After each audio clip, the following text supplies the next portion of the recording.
Okay, so you said something interesting that I want to dive into a little bit, which is we haven't made your room ADHD friendly. Right. So I'm kind of curious, kind of scared also to ask you, but like, what might that look like? Like I think of an actual piece of pie, but then I think of different types of pie, but I also think about the symbol. So like I have all these different words, these different images in my head that are associated to the word pie. You're like squishing your head, like almost like you're there's like a compression happening of some sort. That's not helpful. Not helpful, Megan.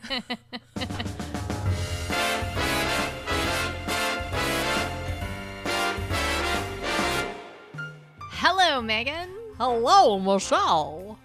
Oh, wow. That's a fun new voice. Welcome to Sisters. Sisters. There were never such devoted Sisters. So I think somebody was telling us that they couldn't tell us apart when they were listening. Yeah. So are you trying like a new weird voice just That's to right. see? So this will be my voice from now on. Can you tell the difference, everyone? Who's talking? Is it Megan or Michelle? I don't know. So, okay, we are on a journey of understanding your brain, right? Yes. So I bring up some topic or some sort of prompt. Yep. And then we like dig into that brain of yours and we kind of think about like what's going on in there. And then we look at strategies or things that might help or might have helped you along the way. And then we like to reach out to our community to find out what else they might have as knowledge to help us all in this journey Right. of neuro-spicy, neuro Epic. awesomeness. Neuro amazeballs. Yes. We've been doing these podcasts for a while. Mm-hmm. And in our process, we usually do 2 in one day because of our schedules, right? Yeah. And so we were just about to start this one, and you got really drained after the last one we did. Yes, Like I did. really seemingly really tired. That was interesting to me because this was actually the next topic, right? In the Google search that I did that's very official of symptoms that someone you love may have ADHD if they get tired from very normal things, normal routines. If they get, if that the schedule itself gets hard. So I was curious what was happening for you just this last little, we'll just use this last 20 minutes, 30 minutes. This podcast and this sort of process, or what the word is, but The format we're in. Yes. It bodes well if you are not bouncing all over the place, because we haven't made my room ADHD friendly yet. And so I'm having to sit still for quite a long time, and that takes a lot of energy. I have something in my hand, which I have this like random, I don't know how to describe it. That's so weird. Okay, so it looks like something that would be like a very miniature broom. Yeah. But at the top of it has a hand, which is just plastic. It's all made out of plastic, but there's like something that looks like a little hand at the top. Mm-hmm. And then at the bottom would be like a little broom, like you would sweep a floor with. And this is actually for diamond art, like when you're sweeping your things. So it's teeny tiny. And then like little fingers to kind of like, I don't know, push the diamonds together when you're trying to make them in a row. Oh. I don't know why I got this when I was like on my diamond art kick for a while. Okay. But I was looking for something to have in my hand so that I could fidget with it. And my little normal thing, I think I took it with me on our trip and haven't brought it back into my office yet. So I just found this, and I've been like... Oh, you've been like pushing your fingers across the bristles. Yes, that's what I've been doing. And so I've been sitting here doing that, so you can't see me doing it, but I'm at least fidgeting, and I'm having some kind of a lightning rod for my energy, which I can do, but it just still drains the heck out of me because I'm having to not move too much. Okay, and then do you need like a bouncy ball to sit on and that type of thing, or not that? No. But I do need more fidgety things so that I can kind of mix it up. Mix it up. Because I've been doing this with my finger long enough right now That it's annoying. that it's now starting to annoy my thumb skin. So you need to look around on your desk really quick and see if there's something else you could use. I could grab my little ball again. Oh, yeah. Okay. I do also have my my llama. You've got it. That's your sweet little Wishes. Wishes. That's the name of the llama. She's got a little llama doll that when you go to surgery, we take. You had a couple surgeries. We had to take the Wishes to. There's something inside of it too. And It used to make a sound or something. Okay. So it's like a little stuffed animal, right? That looks like a llama, and it's kind of got a unicorn. I don't know. It's very odd. It's tiny. It's a tiny, almost like a Beanie Baby, but not quite. And this nurse came over when a good friend of ours was getting her surgery, and it was before you had any surgeries. And all of a sudden, this little llama, you know how they're like the little stalls at the pre-op surgeries. Yeah. They put the little curtains in between people who are all getting ready for surgery, and they line everybody up.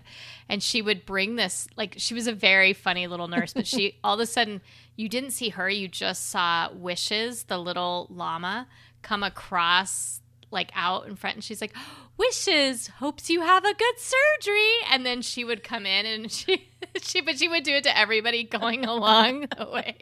And it was just, so then when you had your surgeries, nothing would do, but we had to get you a Wishes as well. So we were wishing you well. Mm-hmm. Wishing me well. Absolutely. Okay, so you said something interesting that I want to dive into a little bit, which is we haven't made your room ADHD friendly. Right. So I'm kind of curious, what, now I'm kind of scared also to ask you, but what might that look like? Well, I think having more sound dampening, so having a rug and some things on the walls so that it just dampens some of the sound. Because if I move a lot, I make noises, and this chair makes noises every time I move, and probably. And you're worried about that coming on across in the audio? Yeah. Okay. And then also probably having a setup so that it's a little bit easier to record, so that this microphone can move with me. Ah. So having a lapel mic or something? Yeah, or just having this on an arm so that you can move around. I see some people that they really move a lot when they're doing these podcasts, or when they're doing, at least the YouTube stuff, right? You wouldn't know on a podcast, but yeah. Well, and they can do that because they have their room set up so that the lighting's good, and it's set up to be more of a studio than just a office.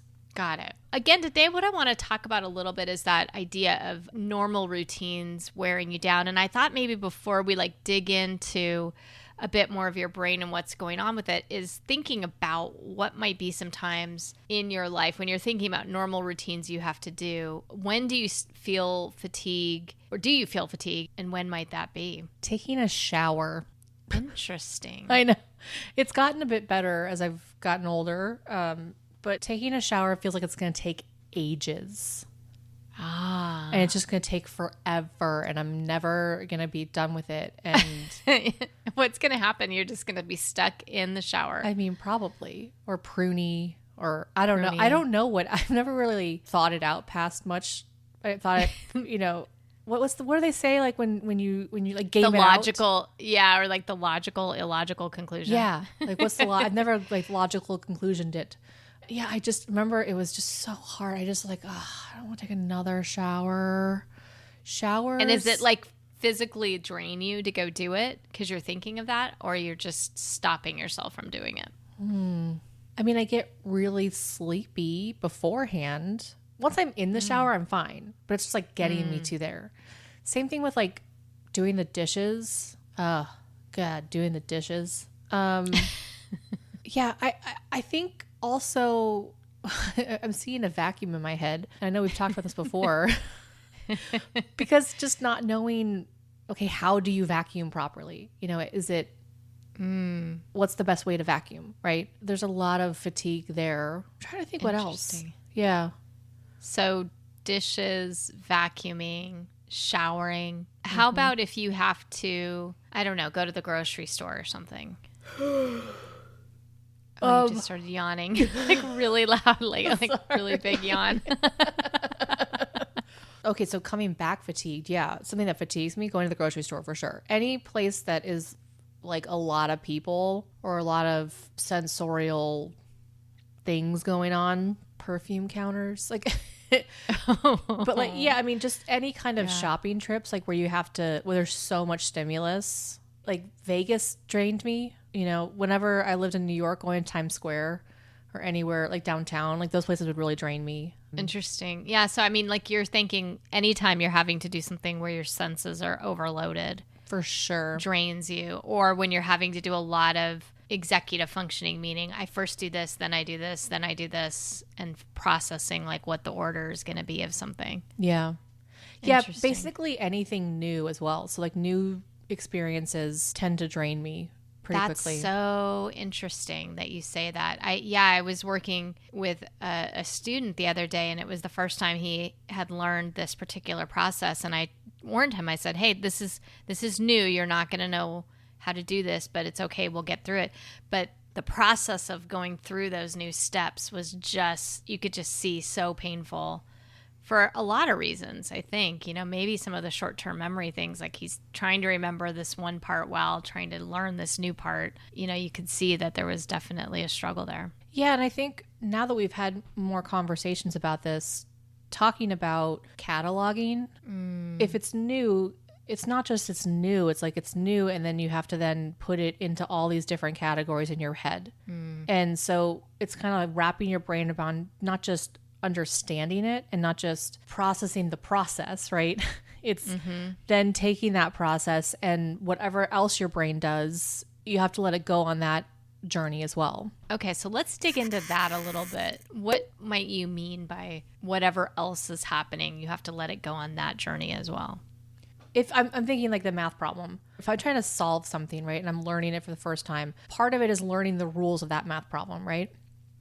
But then I will have things pop into my head that have nothing to do with the rules that just maybe like remind me of it. So like when people talk about pie, well, I have 12 different things in my head. Like I think of an actual piece of pie, but then I think of different types of pie. And then I also think about, you know, the number, but I also think about the symbol. And I also think about, so like I have all these different words, these different images in my head that are associated to the word pie. And so as I'm learning something new, I then start making associations with that new thing. So if it's like I go to the grocery store and there's a new item that I've never seen before, now I'm looking at it and I'm like, okay, well, what color is it? What shape is it? What does it, you know, smell like? How does it feel? Is it shiny? Is it matte? Like I'm processing all of that stuff in one go, and it's very draining because then I'm cataloging it and at the same time while trying to understand what it is. And you can't stop your brain from doing that. No. Easily. I wish. That would be nice. So this is going back to one of our very first podcasts of talking about stickers and the sticker book. And you would categorize all those. So you're walking through the aisle and there's the cereal aisle or something. Or, you know, maybe something like cosmetics, even more maybe of interest to you. But something you're interested in maybe even. And you're having to catalog every single thing you're seeing. Yeah, I think I can turn it off a little bit depending on how interested I am in it. It's hard because like there's a part of me that is, I think, doing it in the background. You know, like how you have on a phone, you have your background app refresh. So you cannot have an application open, but it's still refreshing in the background. It's still using up RAM. And it's still using up your battery life, right? That's your battery life. Like if you have too many applications open, your battery goes dead more quickly. Very quickly, yep. And so while I'm not consciously thinking about it, there's something in the back of my mind that is still working on it. Because I can recall things that I don't think about that I'm like, oh, I'm working on Brian's computer. His motherboard died in the move. And so I have to redo his computer now. And I got a new motherboard and I was looking at it and it's great because like it kind of, all of the components are in the same place as the other motherboard he had. So I think putting it all together will be easier for me as far as like cable managing and all of that. But I found these cables that you hook up to hard drives and they're called SATA cables. And I've never seen them before, like where they actually have 4 of them in one like in one ribbon. And then you just see little lines, little wires going off between the two. And I keep seeing this blue ribbon of wire. And in my mind, I saw that blue ribbon, but I also saw that it was blue. I saw that it was, thin. I saw that it was shiny. I saw that it was bendable. So there's all these different categories that I'm putting it into in the back of my head, so that if I ever get into a situation again where I need something like that, I'll think about that little blue wire. Wow. So, I mean, I'm just thinking about that would take a tremendous amount of energy.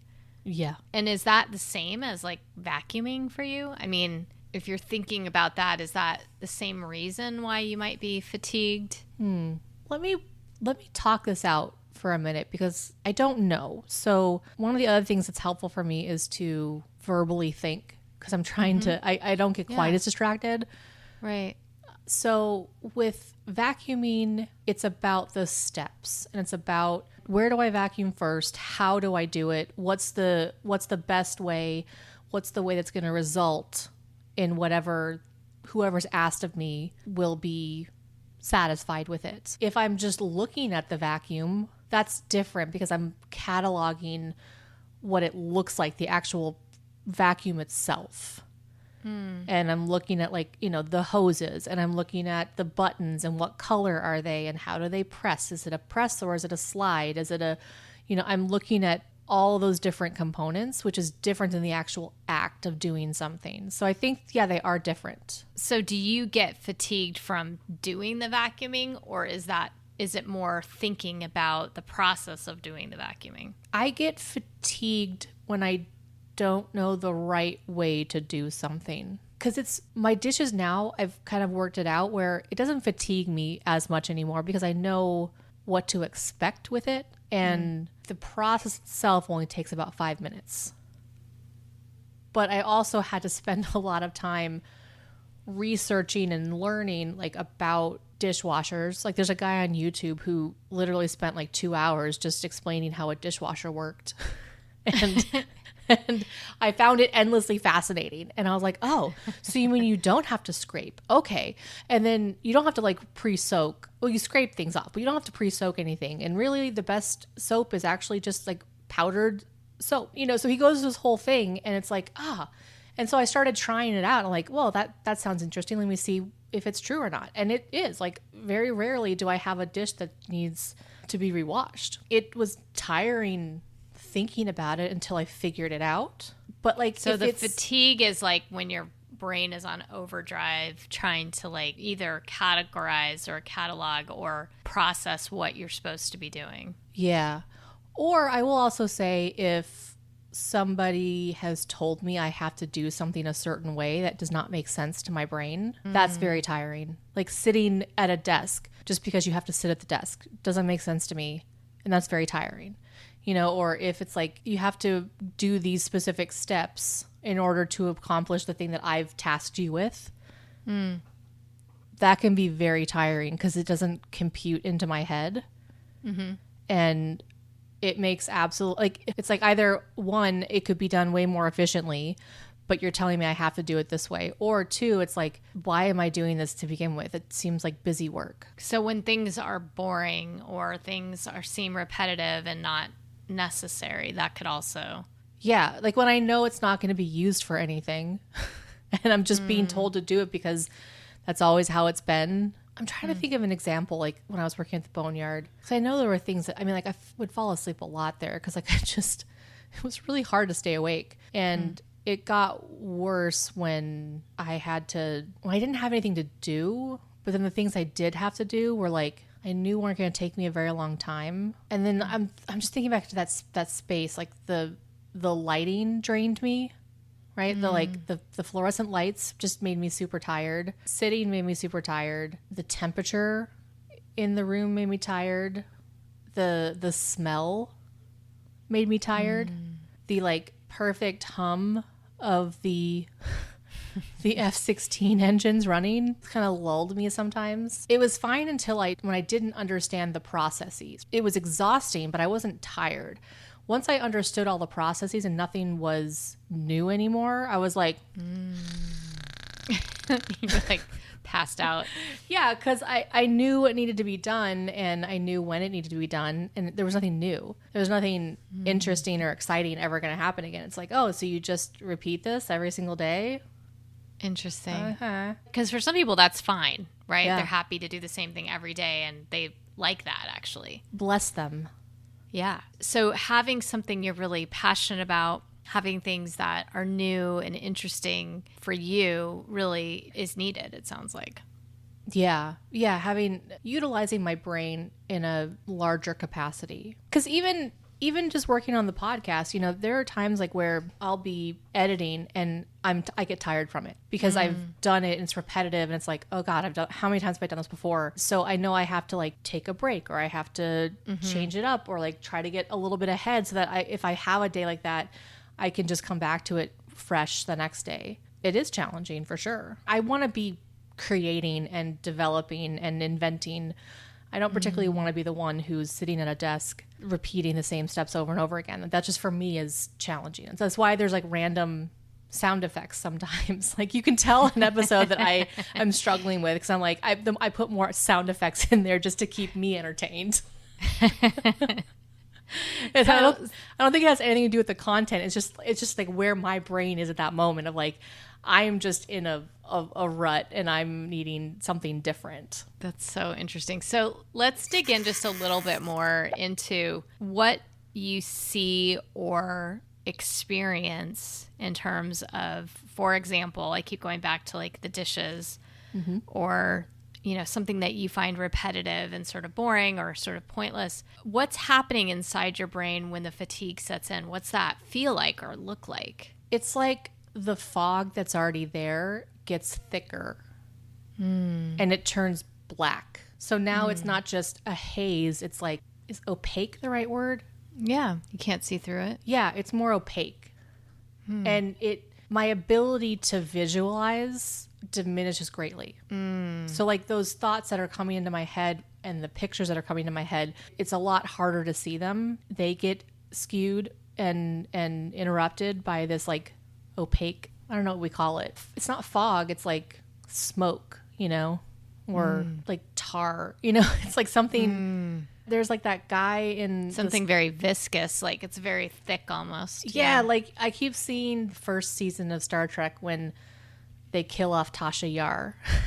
And it's like, sorry, spoiler alert. Spoiler alert, in case anybody's going to watch that. Oh, shit. Well, okay, so but let me still, start that over they again. kill her off, yeah. Like when Tasha Yar goes down to a planet and there's like this black goop. And oh, yeah. It's like, I remember seeing that. Yeah, and it's supposed to be, I think it's supposed to be the embodiment of like this one culture. It's all of their negative thoughts. And it's just this black goop that just can overwhelm you and suck you in. And that kind of is like what it is. I mean, I think it's interesting that that's the thing that came up, and it's very much about emotion, because I think there's also a part of it that is a cycle of shame. So it's not just this darkness, but it's also this internal darkness of like, you're such a loser, Megan. You can't even do your dishes. And all of these awful things that I'm saying to myself are probably also being mixed in with this fog. So when the fog comes, you've been told in life you're supposed to get through it. You can't. So then also the emotional baggage that goes with that kind of compounds. Yeah. Yeah, for sure. And what does that do in terms of, like, you say fatigued, but physically, what are you feeling at that point? It feels like there's this pressure that happens like in my forehead, and there's this internal pressure happening in my eyes. Like, I don't know how, what am I saying? I'm like, what am I doing, Michelle? You're like squishing your head, like almost like you're there's like a compression happening of some sort. Yeah, it feels like a compression. I feel like I kind of get tunnel vision a little bit with my eyes. So like I don't quite see everything.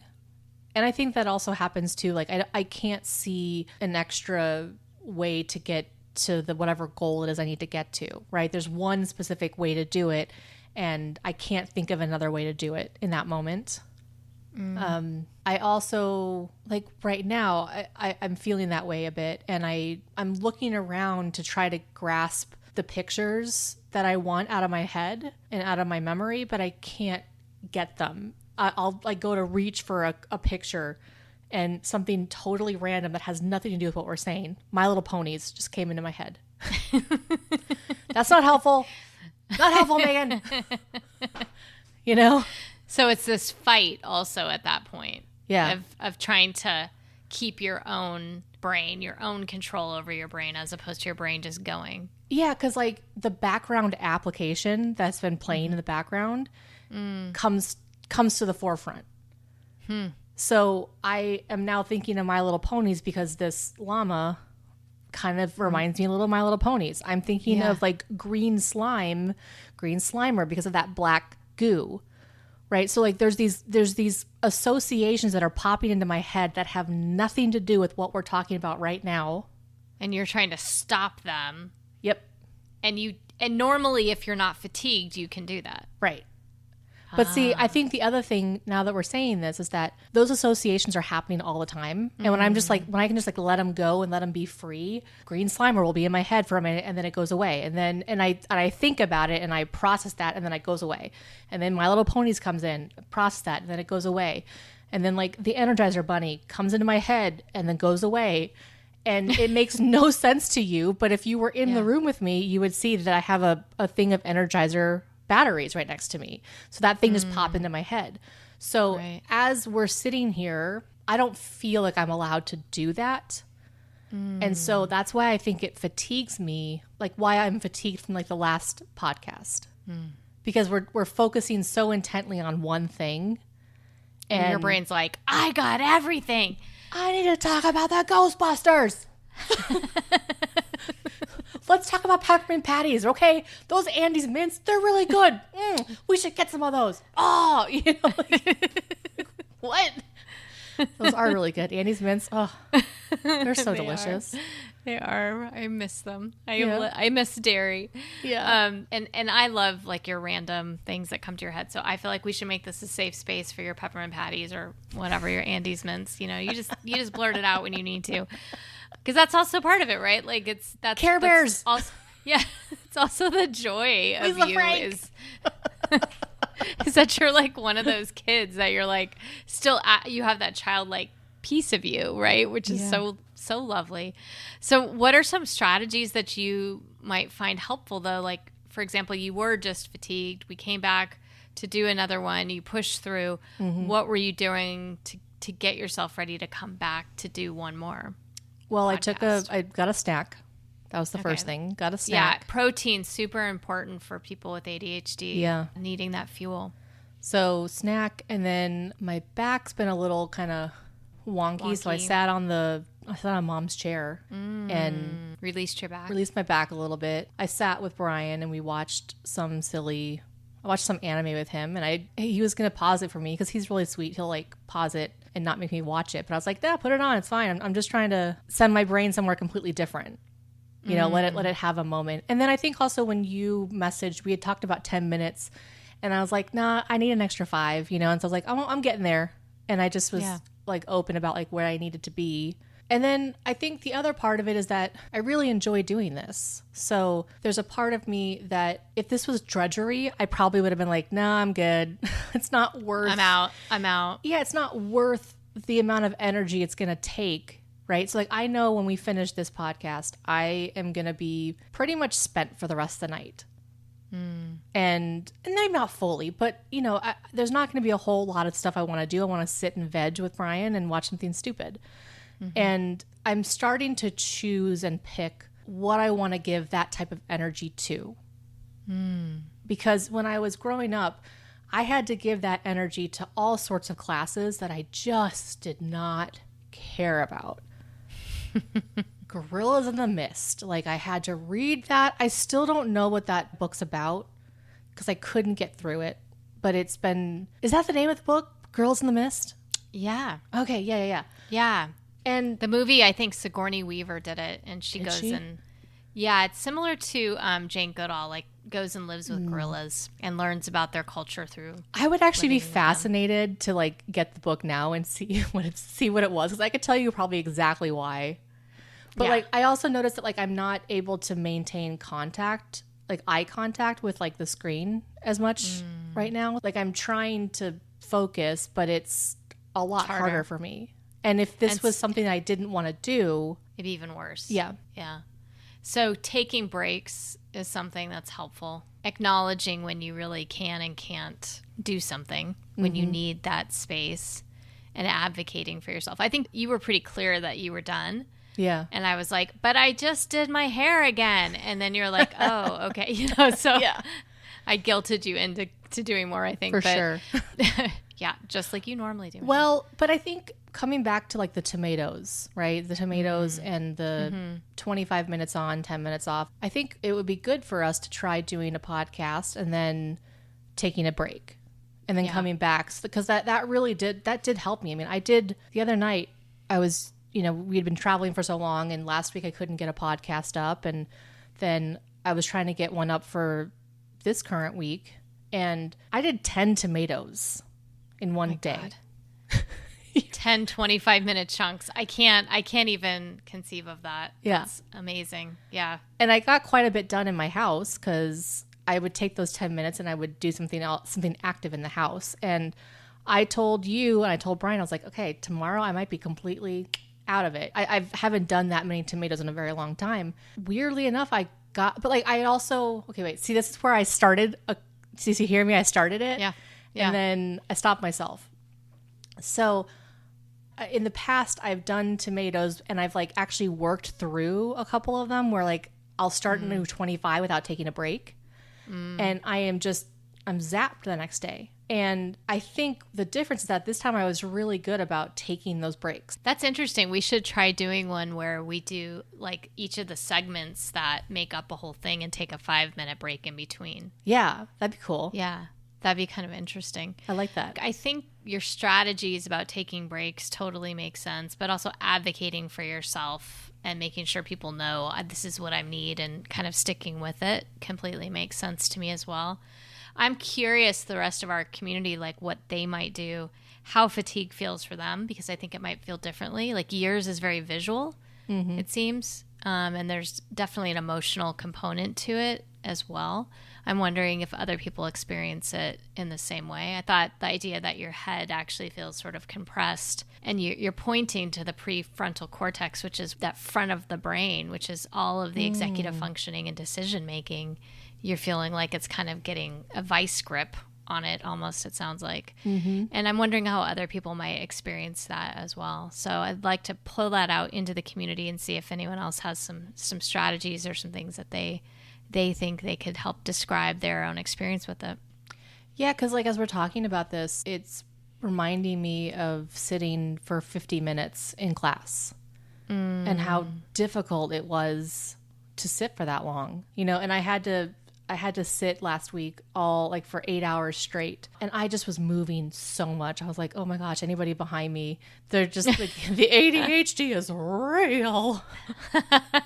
Because I was moving and I'm like, I'm stretching and I'm cracking and I just could not. I kept like moving because sitting for that long. I was like, how do people do this? Yeah, and I think it's one of the things they've found in classrooms now is that they've got more accessible seating for people where they can fidget and move around.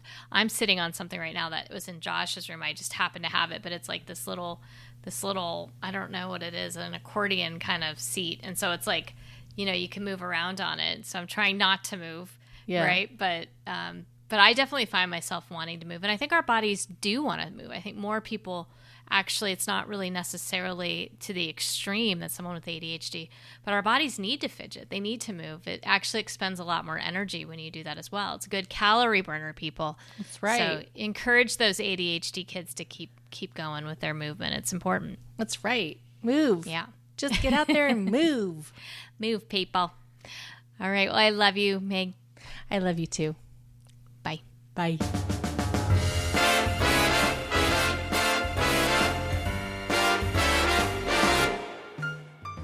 Dang Dang, you just closed all 3 rings, Michelle. You moved enough. It's awesome. It was that last, like, just moving around, right? That's what it was. Okay. Focus. It says app is not focused. Yeah, Megan's not focused. Thanks for joining us on another episode of Sisters. This series has us focusing more specifically on ADHD and all of its symptoms. If you enjoy this episode as much as we enjoy getting to know each other, please share it with someone you think would benefit from this conversation. Make sure to follow us on whatever platform you're currently listening to so that you can get notified each week. Next week, we'll be talking about managing crowds. I sure hope there's a lion tamer out there who can help me manage these crowds. But until then, here's to a great end of the week, and remember, stay curious. Does that sound okay?